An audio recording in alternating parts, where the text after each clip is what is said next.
अजीत पांडे जी, प्रयागराज से। राधा वल्लभ श्री हरिवंश। महाराज जी, आपके चरणों में कोटि-कोटि प्रणाम। महाराज जी, मैं एक विद्यार्थी हूँ। महाराज जी, मेरे अंदर ये बात चलती रहती है कि बहुत सारे मेरी पदों की प्राप्ति हो, बट मन भटकता रहता है कैसे अपने लक्ष्य की प्राप्ति करूँ। बट मैं भगवत मार्ग भी छोड़ना नहीं चाहता। महाराज जी, दोनों का समावेश करते हुए मैं कैसे अपने उस लक्ष्य की प्राप्ति भी करूँ जो एक संसार में मेरे अंदर से जी प्रेरणा करते हैं? श्री भगवान ने कहा है, अनेक चित्त विभ्रांता मोह जाल समावृता। हमारी चित्त वृत्ति भ्रांत हो चुकी है अनेकता में। हमें बहुत से नाम रूप जड़ चैतन्य अच्छा बुरा गुण अवगुण ये सब कुछ दिख रहा है। मोह जाल समावृता, मोह माने अज्ञान होता है, अविद्या होती है। इससे हमारी बुद्धि आवृत, आवृत माने ढक गई है। ढक जाने के कारण जो है वो दिख नहीं रहा है। कौन? भगवान कह रहे मत्तः परतरम नान्यत् किंचिदस्ति धनंजय। इस संपूर्ण सृष्टि में मेरे सिवा कोई नहीं है।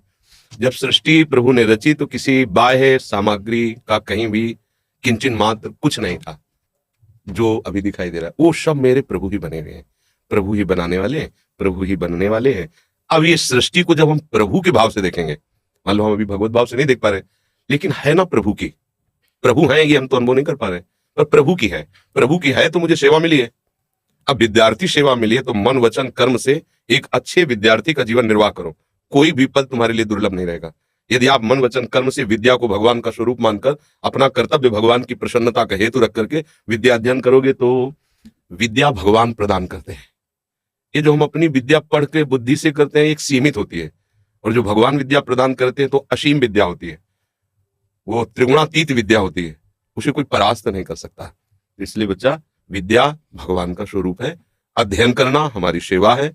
और हम किसी पद में पहुंचे या ना पहुंचे, बात समझो, हम भारत देश में पूजा करने के लिए पैदा हुए हैं।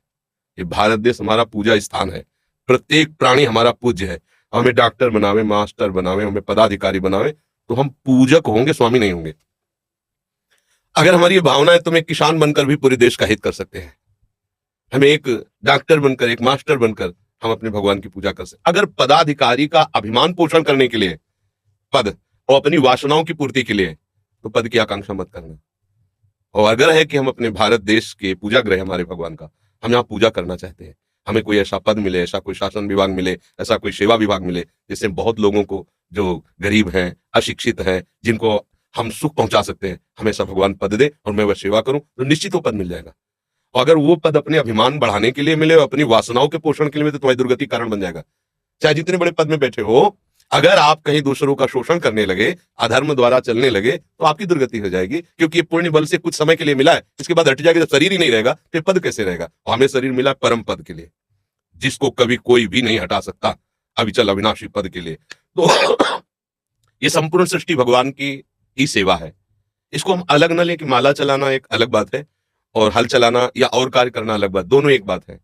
वो प्रभु का पार्षद माला चला के प्रभु को प्रसन्न कर रहा है, एक प्रभु का पार्षद बॉर्डर पे खड़ा होकर के गोली चला करके वो भगवान की सेवा कर रहा है। उसमें कोई अंतर नहीं। तो इसमें ये दो विभाग हो ही नहीं सकते कि एक संसार विभाग हो गया, एक भगवान का विभाग, तब तो बड़ा गलत हो जाएगा।